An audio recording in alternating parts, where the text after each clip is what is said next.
Hello friends, स्वागत है आप सबका PHP बैक अगेन चैनल में। आज मैं ये वीडियो कोड इग्नाइटर प्लेलिस्ट में ट्यूटोरियल में थर्ड वीडियो है। ठीक है, तो लास्ट वीडियो में मैंने क्रूड एप्लीकेशन को बनाना सिखाना शुरू किया था। ये उसका सेकंड पार्ट है और लास्ट पार्ट भी है। तो जल्दी से मैं लोकल पहले शुरू कर देता हूँ।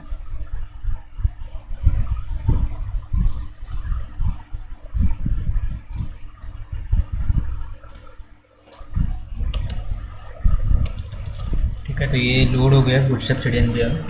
तो लास्ट पार्ट में मैंने आपको सिखाया था कि क्रूड एप्लीकेशन में से एक तो लिस्टिंग फ्रॉम डेटाबेस, फिर addition of data into database और डिलीट डेटा इन डेटाबेस। तो इस पार्ट में मैं आपको सिखाऊंगा अपडेट कैसे किया जाता है। ठीक है, तो हम क्या करेंगे, जैसे डिलीट बटन वैसे यहाँ पे मैं एक और रो कॉलम डाल दूंगा अपडेट बटन की।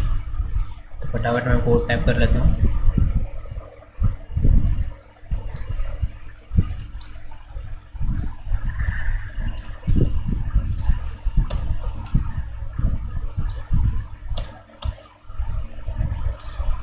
इसको मैं प्राइमरी कर दूंगा और ये डिलीट को मैं कर दूंगा अपडेट। यहाँ पे लिख देता हूँ अपडेट। ठीक है, तो ये अब आप देख सकते हैं अपडेट बटन आ चुका है और इसका आप यहाँ पे नीचे पार्ट्स देख सकते हैं नीचे। ठीक है, डेमो लिस्टर अपडेट और फिर उसकी ID 1। तो फटाफट हम कंट्रोलर खोलता है हमारा लिस्टर नाम का और यहाँ पे एक और फंक्शन ऐड कर देते हैं सेम लाइक डिलीट। अच्छा, इस डिलीट जैसा तो नहीं होगा, ये एडिशन जैसा होगा। I am sorry. तो पब्लिक फंक्शन अपडेट।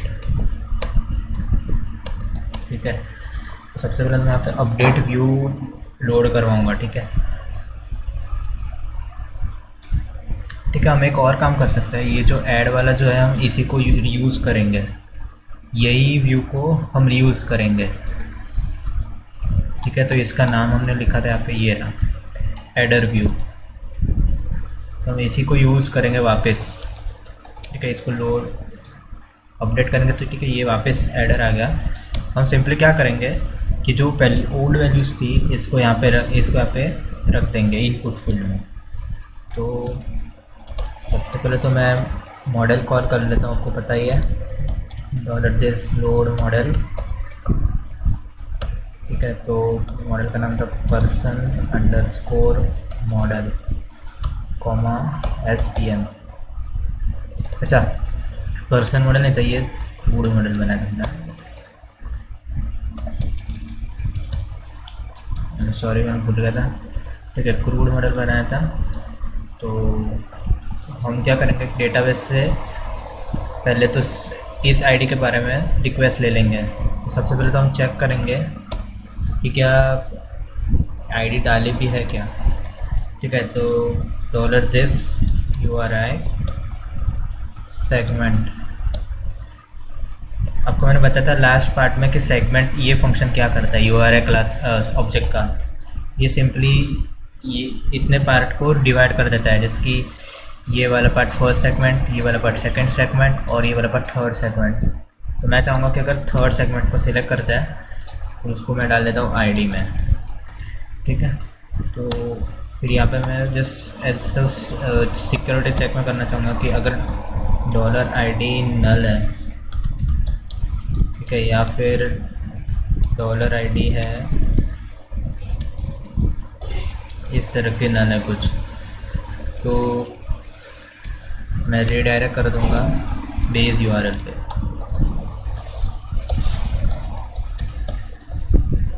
ठीक है, तो एक बार ट्राई करके देख लेते काम कर रहा है कि नहीं। इसको निकाल लूँगा और इसको मैं देख सकते हैं ये अपने आप बेस URL पे रीडायरेक्ट कर गया, यानी कि होम पेज पे।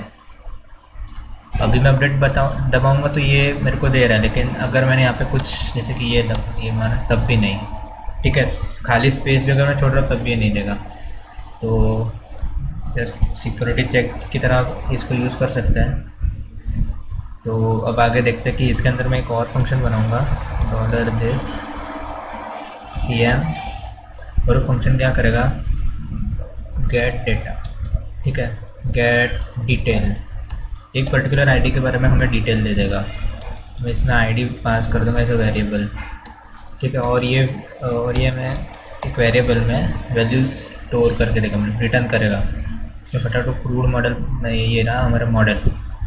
तो अभी मॉडल हम ये वाले जो फंक्शन बनाए थे इसको हम वापस क्रिएट करेंगे यहाँ पे, ठीक है। फटाफट फंक्शन का सिंटैक्स लिख देता हूँ, पब्लिक फंक्शन गेट डिटेल, इसमें एक पैरामीटर होगा $id, ठीक है। तो सिंपली क्या करूँगा, $this, मैंने आपको बताया था कि डेटाबेस में से क्या बोलते हैं, डेटा निकालने के लिए $this db select यूज़ करते हैं, ठीक है। तो अभी यहाँ पे तो मैं सारे फील्ड्स निकालना चाहता हूँ, सारे कॉलम्स निकालना, इसलिए मैं ऑल कर दूँगा। तो अभी यहाँ पे हम वेयर क्लॉज यूज़ करेंगे, ठीक है। तो वेयर फंक्शन यूज़ करेंगे, क्लॉज नहीं। तो ये वेयर फंक्शन क्या करेगा, जस्ट सिंगल इनपुट है तो हम डायरेक्टली इसमें डाल सकते हैं कि $id is equal to $id, ठीक है। ये फंक्शन जस्ट चेक करेगा कि id is equal to $id, मतलब टेबल में से जो id कॉलम है उसमें से कौन सी id हमारे ये वाले वेरिएबल से मैच कर रही है, तो वही वैल्यूज़ देगा सिर्फ। ऑफ कोर्स id प्राइमरी की है तो सिर्फ एक ही रो देगा। तो हम गेट कर देते फटाफट, गेट में हमारा टेबल का नाम जो कि लॉग्स रखा था, ठीक है, $q, फिर यहाँ पे जस्ट रिटर्न करवा देते हैं वैल्यूज़ $q, ठीक है। अब जबकि आईडी प्राइमरी की है, मतलब एक आईडी की वैल्यू एक ही होगी, मतलब पर्टिकुलर एक वैल्यू के लिए एक ही आईडी होगी, मीन्स एक वैल्यू से दो आईडी नहीं निकलने वाली है। तो ऑफकोर्स हमें एक ही रो मिलेगी, इसलिए मैं यहाँ पे रिजल्ट एरे ना यूज़ करके रो एरे यूज़ करूँगा, क्योंकि वैसे भी एक ही कॉलम आनी चाहिए, आई मीन एक ही रो आनी चाहिए, दूसरी रो आ ही नहीं सकती। तो मैंने यहाँ से रिटर्न करवा दिया। अब मैं जस्ट यहाँ पे आपको दिखाने के लिए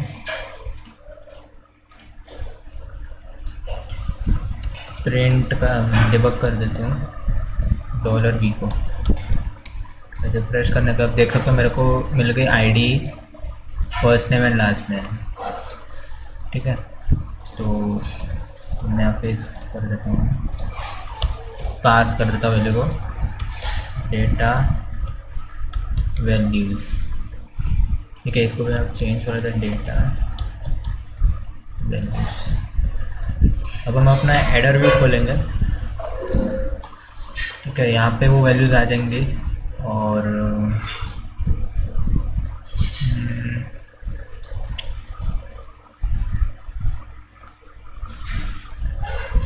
ठीक है। तो वैल्यूज़, तो यहाँ पे हमें बेसिक सिंटैक्स लगाना पड़ेगा, इज इक्वल टू इस सेट, फिर क्या सेट होना चाहिए, $values, ठीक है। अगर $values है तो अच्छा, यहाँ पे वेरिएबल डाल देते हैं। हमारा कौन सा था, फर्स्ट नेम, तो फर्स्ट नेम, ठीक है। अगर फर्स्ट नेम सेट है तो ये इसको प्रिंट करो, वरना कुछ प्रिंट नहीं करो, हो गया। अब मैं इसको कॉपी करता हूँ, same for the last name, sorry, और यहाँ पे हम चेंज कर लेंगे लास्ट में। एक बार रिफ्रेश करके देख लेते हैं, आ जाए। ओके, यहाँ पे एरर है values, syntax error, unexpected values. ये कहाँ आ रहा है, एडर व्यू में। ओके, वैल्यूज़ में गया था, हमने वैल्यू रखा था, वैल्यूज़ में ये देख सकते हैं।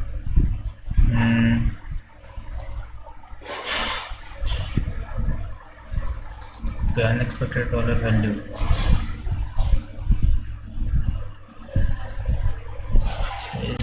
ये कर देता हूँ, इसको सेव करते हैं। यहाँ पे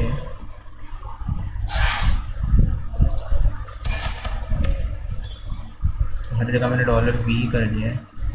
ओके, यहाँ पे गड़बड़ है, क्वेश्चन मार्क डालना मुझे। ठीक है, तो ये मैंने टाइप कर दिया है, इसको सेव करते हैं और ये अपडेट पे चलते। तो आप देख सकते हैं यहाँ पे ओल्ड वैल्यूज़ आ रही है। ठीक है, यहाँ पे अपडेट पे क्लिक करते हैं, इसकी ओल्ड वैल्यूज़ आ रही है। हमें बस यही चाहिए था कि इसकी ओल्ड वैल्यूज़ यहाँ पे ऑटोमेटिकली लोड हो जाए। अब अगर किसी को इस पे चेंज करना है तो यहाँ पे वो चेंज कर देगा। ठीक है, किसी को यहाँ पे चेंज करना है तो इधर कर देगा या फिर ऐसे ही छोड़ देगा। तब ऐड की जगह पे बस यहाँ पे आना चाहिए, अपडेट आना चाहिए था। तो उसके लिए अपन एक काम करते हैं, अलग ही पेज बना देते हैं। इसको कॉपी करेंगे, जिसमें एक न्यू सेव कर देंगे update underscore page dot PHP। जब इसको सेव कर देंगे और यहाँ पे जस्ट मैं कर दूँगा टाइप, ये रहा अपडेट। ये वाला जो है इसको हम ऐसे ही क्लोज कर देते हैं। ठीक है, और लिस्टर में यहाँ पे हम कर देंगे अपडेट अंडरस्कोर पेज। इसको रिलोड करते हैं और ठीक है, ये अब आ चुका है हमारा अपडेट अंडरस्कोर पेज। तो अब जैसे कि आपको पता ही है, तो एक फॉर्म है, फॉर्म में हमें जस्ट डालना पड़ेगा अपडेट और फिर डिटेल्स। तो हम यहाँ पे डाल देते हैं अपडेट अंडरस्कोर डाटा। ठीक है, तो हम एक न्यू फंक्शन बना देते हैं यहाँ पे, public function update underscore data. ठीक है, ये क्या करेगा, मैं पोस्ट से डेटा देगा। तो हम, ये हमारा न्यू डेटा है। ठीक है, तो सबसे पहले तो हम डेटा कलेक्ट कर देते हैं इनपुट ऑब्जेक्ट से, पोस्ट। तो हमें न्यू डेटा मिल गया। मैं मॉडल को लोड करवा देता हूँ। मॉडल का नाम था हमारा क्रूड मॉडल। इसको मैं एज ए CM ऐड कर दूँगा। ठीक है, फिर उसमें मैं एक मेथड चलाऊँगा और वो मेथड का नाम देते हैं हम लोग अपडेट डिटेल। ठीक है, अब अपडेट डिटेल तो चेंज कर देते हैं। ठीक है, चेंज नाम देते हैं, चेंज, और उसमें न्यू डेटा जाएगा। ठीक है, और ये फंक्शन हमें ट्रू या फॉल्स रिटर्न करेगा। तो फिर इसको से हम देखते हैं। ठीक है, तो इफ़ $v, अगर ये ट्रू है यानी कि अगर ये चेंज हो गया सक्सेसफुली, तो अपन इको करते हैं। इको नहीं करता, हम डायरेक्टली रिडायरेक्ट कर देते हैं बेस्ड URL पे।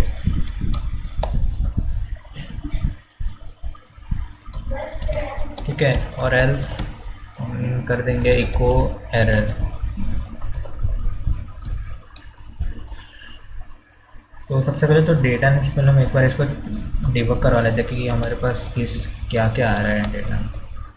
तो नॉलर ड्यू डेटा सेव करते हैं और इसको अपडेट पर क्लिक करते हैं। तो ओह शिट, इसमें तो ऐड कर दिया, हमने रिफ़्रेश नहीं किया। जस्ट अपडेट करते हैं। इस पर अपडेट दबाते ही मेरे पास आ रहा है first name, last name and submit. Okay,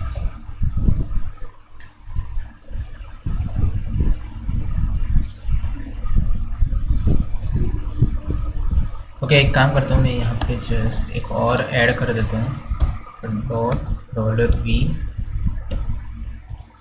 ID। ठीक है, तो हमारे पास ID आ रही थी, तो I will just put that ID है न्यू डेटा। इसके अंदर जो ID है वो $is .uri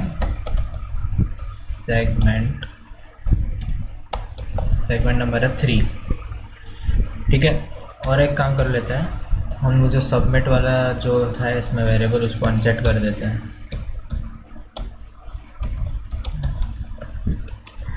तो इसको हम कंटिन्यू करते हैं। चलो वेट, हम अपडेट बताएं। ठीक है, तो first name, last name and ID हमारे पास 3 वैल्यूज आ चुके हैं। हम अब बस हमें इसे मॉडल में पास करना है। तो मॉडल में सबसे पहले तो हमें फंक्शन बनाना पड़ेगा।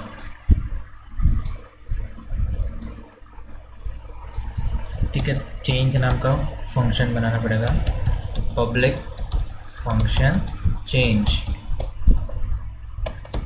इसमें एक वैल्यू आएगी $e, ठीक है, $e मान लेते हैं। तो $this db, ठीक है। अब ये नया है, यहाँ पे अपडेट करने के लिए एक अलग सा फंक्शन है, अपडेट नाम का फंक्शन है, अपडेट, ठीक है। तो सबसे पहले अपडेट के लिए तो हमें वेयर वाला फंक्शन यूज़ करना पड़ता है, ठीक है। तो जैसे हम लिखते हैं ना अपडेट स्टेटमेंट में, कैसे लिखते हैं, एक मिनट आपको बताता हूँ कमेंट में। हम लिखते हैं अपडेट, ठीक है, सेट, तो update where id is equal to $id, ठीक है, सेट, और फिर जो भी सेट करना है उससे लिखते हैं। तो यहाँ पे भी सेम है, वेयर के लिए हम वेयर वाला फंक्शन यूज़ करेंगे, ठीक है। तो id where id is equal to $e, फिर id, ठीक है। याद रखना यहाँ पे हमारी id जो है वो इसी वेरिएबल में है, जो भी हम यहाँ पे न्यू डेटा पास करने वाला है, ठीक है। यहाँ पे मैंने एज ई मैंने मान लिया है, ठीक है। तो जहाँ पे भी id इसका id के साथ मैच करती है, हमें वो वाली रो चूज़ करनी है, और हमें लॉग्स टेबल के अंदर ये वाला डेटा पुश कर दो ई नाम का, ठीक है। इतना सिंपल था। अब जब यहाँ पे हमें आईडी की ज़रूरत नहीं है तो हम सीधा अनसेट कर देते हैं आईडी को, ठीक है, $e id, इसको अनसेट करते ही कंट्रोल X कर देता है और इसे हम इफ कंडीशन में डाल देते हैं, ठीक है। अगर ये अपडेट हो रहा है तो रिटर्न ट्रू और एल्स रिटर्न फॉल्स, ठीक है। इसको भी सेव कर देता है और इसको भी सेव कर देता है। अब बैक चलते हैं,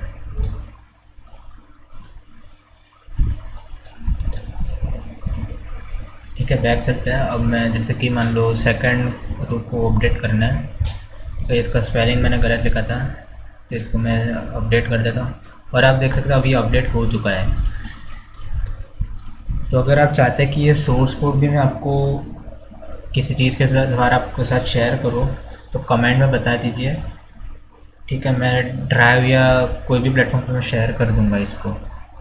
और वीडियो अगर अच्छा लगे तो लाइक करो, और ऐसे ही ट्यूटोरियल वीडियो हिंदी में पाने के लिए सब्सक्राइब कीजिए।